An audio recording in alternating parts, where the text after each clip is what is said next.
మహిళ అంటే గౌరవం లేదు, మహిళ అంటే అభిమానం లేదు, మహిళకి చేయాలన్న చిత్తశుద్ధి ఈ కూటమి ప్రభుత్వంలో ఉన్న సీఎం చంద్రబాబు నాయుడుకి కానీ, డిప్యూటీ సీఎం పవన్ కళ్యాణ్కి కానీ, అలాగే హోంమంత్రి అనితకి లేకపోవటం చాలా బాధాకరం అని కూడా ఈ సందర్భంగా తెలియజేసుకుంటున్నాను.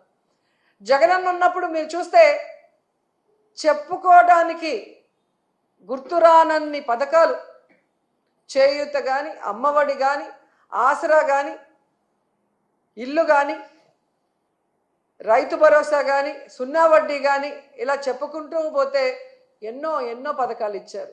కానీ చంద్రబాబు నాయుడు వచ్చిన తర్వాత ఆయన ఇస్తున్న పథకాలు ఏంటి అంటే చంద్రన్న పగ, చంద్రన్న దగ, చంద్రన్న నిత్యావసర వస్తువుల ధరల బగబగ, అలాగే జగనన్న మోసం, చంద్రన్న మోసం, చంద్రన్న తల్లికి పంగనామం, అలాగే చంద్రన్న నిరుద్యోగులకు వెన్నుపోటు, ఇలాంటి పథకాలు తప్ప చంద్రబాబు నాయుడు చెప్పిన ఒక పథకాన్నైనా ఈరోజు ప్రజలకు ఇచ్చారని నేను అడుగుతున్నా.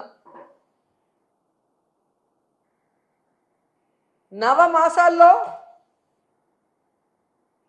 నవ మోసాల్ని నారావారు తీసుకొచ్చి ఈరోజు ప్రజలకు అందిస్తున్నారు.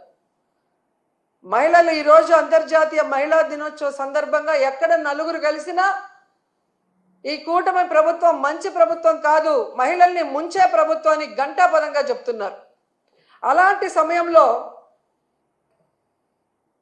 చంద్రబాబు నాయుడు గారు, ఆయన ప్రభుత్వం ఈరోజు మహిళా దినోత్సవాన్ని రాష్ట్ర వ్యాప్తంగా ఘనంగా చేయండి అని చెప్పడమే కాకుండా ఆయన పాల్గొంటున్నాడన్న విషయాన్ని కూడా ఇప్పుడే తెలిపారు. ఈరోజు ఆయన నేను సూటిగా అడుగుతున్నాను. మొన్న ఏదో మీటింగ్లో ఆయన చెప్పాడు, డైరెక్ట్గా కానీ ఇండైరెక్ట్గా కానీ వైఎస్ఆర్సీపీ వాళ్ళకి ఏ పని చేయొద్దని. అయ్యా చంద్రబాబు, మీరు వైఎస్ఆర్సీపీ వాళ్ళకే కాదయ్యా, టీడీపీ, జనసేన, బీజేపీ ఎవరైతే మీకు ఓట్లేశారో మీ కూటమి ప్రభుత్వం మహిళలకు కూడా మీరు ఏం మంచి చేసింది లేదు, వాళ్ళని కూడా మీరు నట్టేట ముంచి మోసం చేశారు అన్న విషయాన్ని ఈరోజు వాళ్ళు గుసగుసలాడుకోవటం వినమని కూడా ఈ సందర్భంగా తెలియజేసుకుంటున్నాను. అండ్ ఈరోజు సిగ్గు లేకుండా ఈ కూటమి ప్రభుత్వం తెగ ప్రచారం చేసుకుంటుంది పచ్చ ఛానళ్లలో. కూటమి ప్రభుత్వం అంట మహిళా సాధికారత కోసం ఎంతో కృషి చేసిందంట.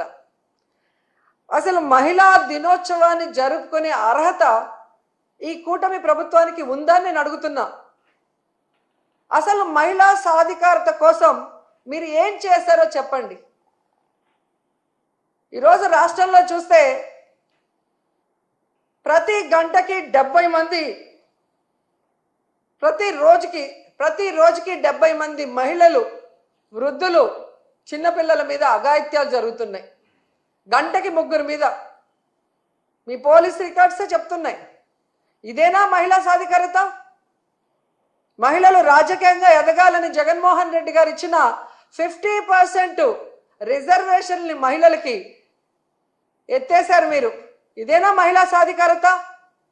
మహిళల రక్షణ కోసం దిశ యాప్, దిశ పోలీస్ స్టేషన్లు, మహిళా పోలీసుల్ని తీసుకొస్తే వాటిని మీరు ఎత్తేసి ఈరోజు దీన్నే మహిళా సాధికారత అంటారని అడుగుతున్నాను. ఎంత సిగ్గుచేటంటే ఈరోజు 6 ఏళ్ల నుండి 60 ఏళ్ల వరకు అందరు మహిళల్ని మోసం చేశారు. ఇదేనా మహిళా సాధికారత? అంటే అదేనండి, ఇందాక మీకు చెప్పాను, ఏది పడితే అది మాట్లాడడానికి అవ్వదండి. డెఫినెట్గా నీకైతే వాక్ స్వతంత్రం ప్రజాస్వామ్యంలో అంబేద్కర్ గారు ఇచ్చారు, కానీ ఎలా పడితే అలా మాట్లాడమని ప్రజాస్వామ్యంలోని కూడా రాజ్యాంగంలో కూడా లేదు. అంటే అవతల వాళ్ళని రెచ్చగొట్టే విధంగా మాట్లాడడం కానీ, ప్రభుత్వాలని రెచ్చగొట్టే విధంగా మాట్లాడడం కానీ, ప్రజలను రెచ్చగొట్టే విధంగా మాట్లాడే పరిస్థితి ఉంటే కనుక కంపల్సరీగా చట్టపరమైన చర్యలు తీసుకుంటాం.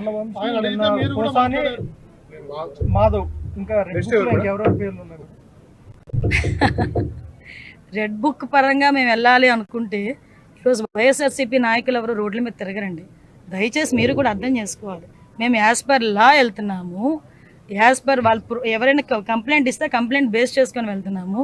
పోసాని గారి మీద సుమారుగా 17 కేసులు, దగ్గర 17 కేసులు రాష్ట్రం మొత్తం మీద 17 కేసులు ఫైల్ అయి ఉన్నాయి. వంశీ మీద ఎన్ని కేసులు ఫైల్ అయి ఉన్నాయి మీకు తెలుసు. ఈ రోజుకి కూడా ఏ కేసులు ఫైల్ అయినాయో మీకు తెలుసు. ఇందులోని కక్షపూరితంగా ఎన్డీఏ గవర్నమెంట్ చేయాలి అనుకుంటే వైఎస్ఆర్సీపీ నాయకులు ఎవరు కూడా బయటకు తిరగలేరు. కానీ మేము ఆ కక్ష సాధింపు ధోరణిలోకి వెళ్ళలేదు. అలాగని తప్పు చేసిన వదిలిపెట్టే ప్రసక్తి లేదు. తప్పు చేసిన వాడికి శిక్ష పడాలి, లేకపోతే భయం ఎలా ఉంటుంది? ఉండాలి కదా, భయం ఉండాలి కదా. తప్పు చేసాడు అనుకున్నవాడు ఎవడైనా కూడా కొంచెం జాగ్రత్తగా ఉంటే బెటర్. కానీ శిక్ష నుంచి అయితే తప్పించుకోలేరు.